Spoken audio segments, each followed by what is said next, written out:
sometimes you come home and I swear, fucking dogs, dude. They're so opposite of each other. So fucking annoying at the same time.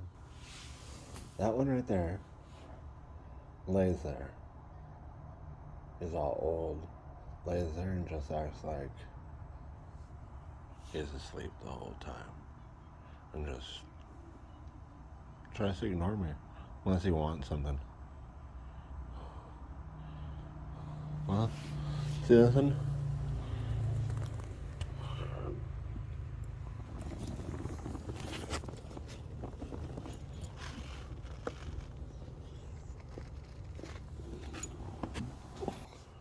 She's after the red ball. If I don't go for the red ball, then she'll go for a different one.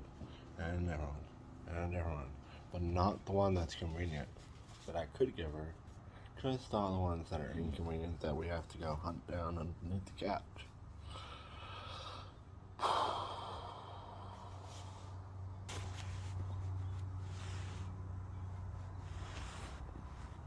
Fucking love this dog.